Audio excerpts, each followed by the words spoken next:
এই জাহান্নামের আগুন আপনার এই দুনিয়ার আগুনের থেকে আরো 49 গুণ আরো যোগ হবে। বলেন সুবহানাল্লাহ। আবার বলেন নাউজুবিল্লাহ। আল্লাহ রাসূল সাল্লাল্লাহু আলাইহি ওয়াসাল্লাম বলেন ইস্তাকাদাতিন নার উকিদাতিন নার আলফা সানা, 1000 বছর জাহান্নামের আগুনকে উত্তপ্ত করা হয়, এরপরে ফাহমাররাত, এটা লাল হয়ে যায়। সুম্মা উকিদাত আলফা সানা, এরপর আবার 1000 বছর এটাকে উত্তপ্ত করা হয়, হিট দেওয়া হয়, হাত্তা ইয়াবআদ্দাত, এই হিট দিতে দিতে দিতে দিতে দিতে কালার পরিবর্তন হয়ে একদম সাদা হয়ে, বেশি হিট হয়ে গেলে সাদা হয়ে যায় না, সাদা হয়ে যায়। সুম্মা উকিদাতিন নার আলফা সানাতিন হাত্তা আসওয়াদ্দাত, এরপরে আবার 1000 বছর এই জাহান্নামের আগুনকে উত্তপ্ত করা হয়। উত্তপ্ত করতে করতে 1000 বছর পর এই জাহান্নামের আগুন একদম কুচকুচে কালা হয়ে যায়, অন্ধকারচ্ছন্ন হয়ে যায়। এই জাহান্নামে নিক্ষেপ করা হবে, মানুষ কেউ কাউকে দেখতে পাবে না। এই জন্য যে কেউ যদি জাহান্নামে পুড়ে চিৎকার করে, কেউ যদি বিপদে পড়ে যায়, এমন গর্তে পড়ে গেছে, এই গর্তের থেকে কেউ দেখে না, এই গর্তের থেকে কোনো আওয়াজ আসে না, এই গর্তের থেকে উদ্ধার করার কেউ নাই, তখন দুঃখ কষ্টটা আরো বেশি হয়ে যায়। এমন এক জায়গায় আমি পড়ে গেলাম, এখান থেকে উদ্ধার হওয়ার কোনো সুযোগ নাই, আমার শব্দ কেউ শুনতে পাই না, আমার এখান থেকে বের হওয়ার কোনো রাস্তাও নাই, আমার জন্য কেউ কাদার নাই, আমার জন্য কেউ সুপারিশ করার জন্য নাই, আমাকে বাঁচানোর জন্য চেষ্টাও করার কেউ নাই। এই জন্য তখন দুঃখটা আরো বেশি হয়ে যায়, নার্ভাস হয়ে যায়। তাই আল্লাহ পাক রব্বুল আলামিন জাহান্নামের আগুনকে একদম কুচকুচে কালা বানিয়ে দিয়েছেন, যাতে করে ব্যথা বেদনা চিন্তা চেতনা সব আরো বেশি হয়ে যায়। বলেন নাউযুবিল্লাহি মিন যালিক। আল্লাহ তাআলা আমাদেরকে বাঁচার তৌফিক দান করুন।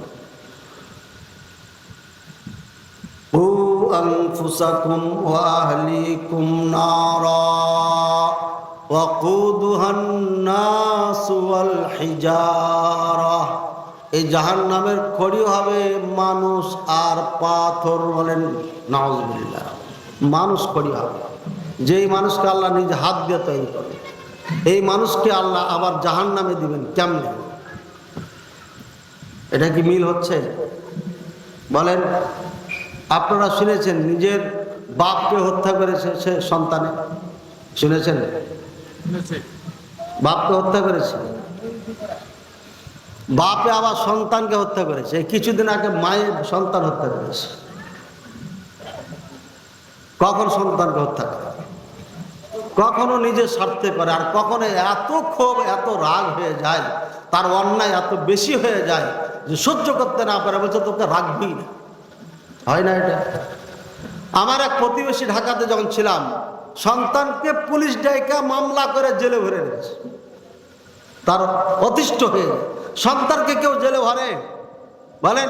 আমাদের সন্তানদের সামান্যতম যদি কষ্ট পায় শুনি, তাহলে কলিজা আপনার ছটফট করতে লাগে, সহ্য করতে পারি না। আর নিজের সন্তানকে জেলে ভরে দিচ্ছে বাবা, তাহলে কি ধরনের কষ্ট পাইলে বাবা এই কাজ করতে পারে? বাবা যেহেতু জেলে পড়তে পারে, মায়ের জেলে রাখতে পারে সন্তানকে, যে আল্লাহ তাআলা আমাকে আপনাকে সৃষ্টি করার পরে এই আল কোরআন দিল, বিধিবিধান দিল, একে অ্যাভয়েড করে আপনি ডিনাই করে নিজের মন মতন জীবনযাপন করবেন, আর সব ধর্মকে একাকার করে দিবেন, বলবেন যে আমরা সবাই এক, ধর্ম যার যার উৎসব সবার, এই স্লোগান দিবেন আপনি, আর আপনাকে আমি ভালো করে রাখবো, এটা হতে পারে না।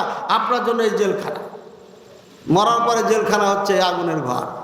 এই জন্য আল্লাহ বলছেন ওয়াকুদুহান নাস ওয়াল হিজারা, মানুষ এবং পাথরকে এখানে খড়ি তৈরি করা হবে। কেন পাথরকে করা হবে? ওলামায়ে কেরাম বলেছেন যে সমস্ত পাথরের পূজা করা হয়, এই পাথরকে খড়ি বানানো হবে এবং দেখানো হবে, দেখো যেকে তোমরা মাবুদ বানিয়েছিলে, কষ্ট করে কুরে কুরে কুরে মূর্তি বানিয়েছিলে, আজকে ওই পাথর হচ্ছে জাহান্নামের খড়ি, নিজকে রক্ষা করতে পারে নাই, সুতরাং তোমাকে কি রক্ষা করবে? এটা দেখানোর জন্য ভাইয়ের আমার আল্লাহ হচ্ছে আলাইহা গিলাদ শিদাদ, এই জাহান্নামের দায়িত্বশীল যারা আছে, এরা অত্যন্ত পাষণ্ড, এদের অন্তরে দয়া মায়া নাই।